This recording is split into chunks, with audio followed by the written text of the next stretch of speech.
Dringende geneeskundige hulp, een ander groot probleem. Ook daar zijn er al heel wat gemeenten die erop gewezen hebben dat dit onbetaalbaar aan het worden is. Er zijn een aantal ziekenhuizen die dat zelf niet meer willen organiseren omdat het te duur wordt. Ook daar moet een oplossing komen. En de oplossing in mijn ogen is niet dat we het afstoten naar de privé, want dat gebeurt al hier en daar. Want de kwaliteit die daar geboden wordt, ik heb het gevoel dat die toch nog van iets minder aard is dan de kwaliteit die in de brandweerzones wordt afgeleverd. Dus ook hier graag, een stuk gedeelde verantwoordelijkheid met de minister van Volksgezondheid, graag hoe deze regering die problematiek wil aanpakken. Laatste wat ik nog wil aangeven, nog iets over de vrijwilligers. De vrijwilligers moeten opgenomen worden in de overlegorganen, staat in het regeerakkoord. We hebben daar discussie over gehad in onze brandweerzone met de werknemersorganisaties die eigenlijk ervan uitgaan dat zij in de toekomst zowel de beroeps- als de vrijwilligers vertegenwoordigen. Is dat ook de visie van de regering of heeft de regering daar een andere visie op? Het laatste wat ik wil aankaarten, meneer de minister, is iets waar ik sedert het busongeval van Sierre erg mee geconfronteerd ben geweest. Ik heb toen vastgesteld dat we in dit land helaas geen praktijk hebben om te evalueren en om lessen te trekken uit crisissen, om lessen te trekken uit voorvallen die er gebeurd zijn. Ik kan verwijzen naar Gellingen, naar Sierre, naar Buizingen, naar Wetteren, later nog. In Nederland is men daar al veel verder mee. In 2005 heeft men daar een onafhankelijke onderzoeksraad voor de veiligheid opgericht, die inderdaad onmiddellijk na een dergelijk ongeval, een dergelijke crisis ter plaatse gaat met de bedoeling om onderzoek te plegen, niet om schuldigen aan te duiden, maar om lessen te trekken naar de toekomst toe. We doen dat in dit land niet. Niet de vorige, maar de daarvoor minister van Binnenlandse Zaken, Annemie Turtelboom, heeft op een bepaald ogenblik omwille van die problematiek een onderzoeksrapport besteld bij het Leuvens Instituut voor Criminologie van de KU Leuven om te onderzoeken wat hier in België mankeert. Dat onderzoeksrapport is in 2011 afgeleverd en komt tot de conclusie dat er nog heel wat mankementen zijn in ons land en er is een pleidooi daarin om ook in België een soort onafhankelijke onderzoeksraad voor de veiligheid op te richten. Binnenkort zal daar vanuit wetenschappelijke hoek trouwens nog een grote studiedag over georganiseerd worden. Ik denk dat het belangrijk is, meneer de minister. Lessen leren, lessen trekken uit wat er fout gegaan is. En mijn ervaring is dat bij elke crisis dat mensen proberen het beste van zichzelf te geven, maar desondanks dat er altijd fouten gebeuren. De bedoeling is om die fouten niet de volgende keer opnieuw te maken. Dus ik wil hier een warm pleidooi houden om een dergelijke onafhankelijke onderzoeksraad of iets wat gelijkaardig is en met uitgebreide bevoegdheden ook in ons land op te richten. Ik vermoed dat u dat rapport nog niet heeft kunnen lezen, maar ik wil u dat inderdaad aanbevelen als belangrijke literatuur. Dank u wel. Dank u, meneer Van Veldhoven. Monsieur Pivin.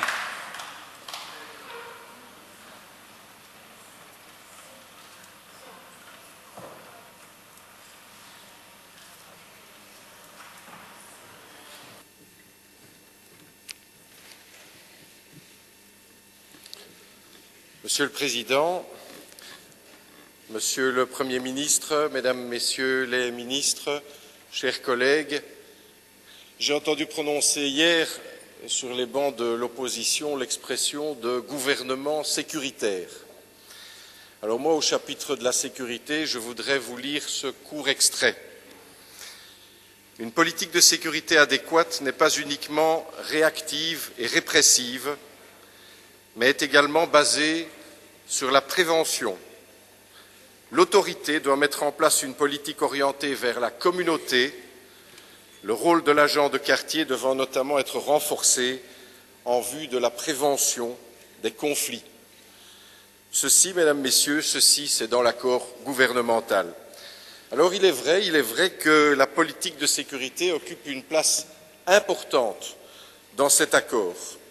Eh bien, au mouvement réformateur, nous considérons que c'est une excellente chose, une nécessité même. Parce que oui, le mouvement réformateur a fait le choix de protéger des valeurs démocratiques, liberté, égalité, solidarité. Et pour qu'elles soient respectées, nous avons besoin d'assurer et d'assumer la puissance publique au travers de services de police performants, modernes, bien équipés.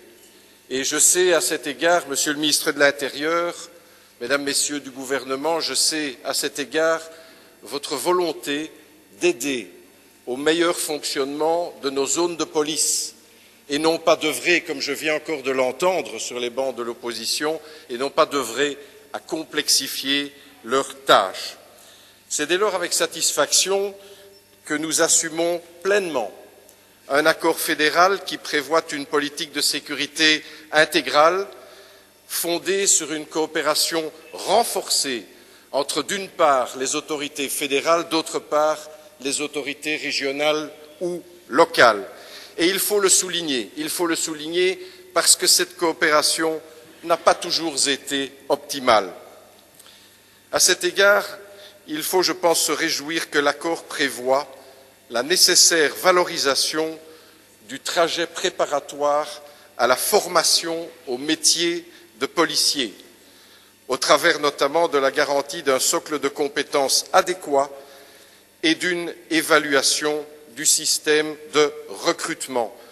C'est une problématique récurrente depuis des années. Il est temps de l'aborder et de la prendre à bras-le-corps.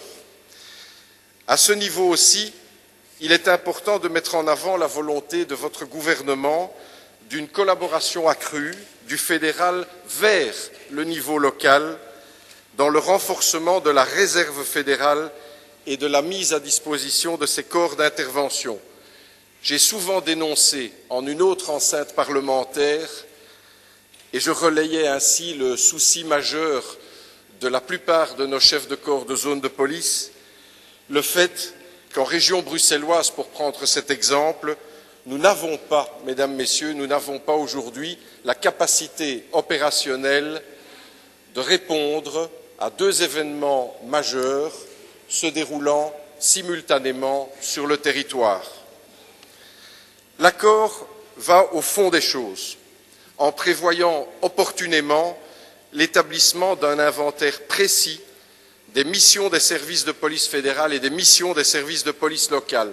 Comment, sinon, rencontrer utilement les besoins des uns et des autres? L'accord précise aussi que le statut du personnel de la police sera simplifié et modernisé, comme le seront également les processus de travail pour élargir la capacité opérationnelle. Et c'est essentiel. Et à cet égard, Monsieur le ministre de l'Intérieur, la concertation devra permettre de rassurer nos policiers et vous devrez être à leur écoute et être attentifs aux critères de pénibilité de leur métier. Je pointerai encore ici la problématique de la cybercriminalité, qui sera effectivement, et j'ai envie de dire enfin, qui sera effectivement rencontrée dans le cadre du Centre pour la cybersécurité belge, ceci en concertation avec le secteur privé. Nous pouvons aussi tous ici nous réjouir de la volonté de revoir, à la lumière du renouvellement du contrat de gestion Astrid, le fonctionnement du réseau de radiocommunication des services de sécurité et des services de secours. Trop de critiques ont en effet ces dernières années été formulées au sujet de ce fonctionnement, notamment par les chefs de corps des zones de police. Enfin, je me permettrai de souligner avec satisfaction les mesures visant les situations de menaces terroristes et de radicalisme. Notre formation, le mouvement réformateur, notre chef de groupe aussi ont été à la pointe de cette problématique. Et il sera bon peut-être, Monsieur le Ministre, que vous nous rappeliez le détail des mesures prises dans ce domaine. Alors que notre pays fait partie de coalitions internationales d'intervention militaire, il est effectivement indispensable d'anticiper et de prévoir, avec détermination et cohérence, un renforcement ponctuel de la protection de nos espaces publics, notamment au travers d'une coopération entre les services de la police et les services de la défense, au travers aussi de nouveaux accords bilatéraux qui permettront de mieux lutter contre la criminalité frontalière.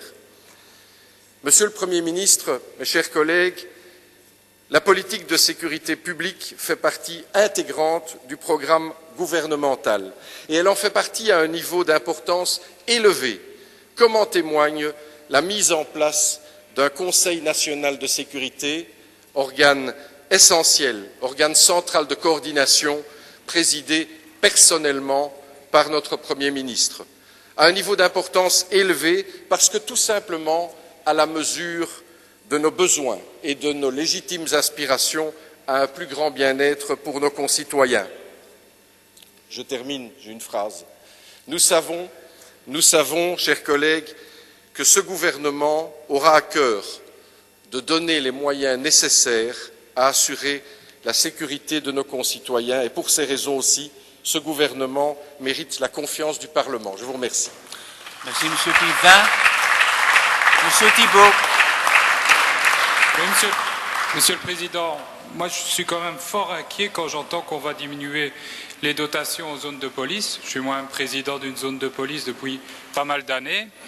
Et donc, fatalement, on a déjà des difficultés aujourd'hui à boucler nos budgets. On aura encore plus de difficultés. Et donc, clairement, on ne pourra plus engager de policiers. Je ne sais pas comment on va faire. Si, j'ai compris.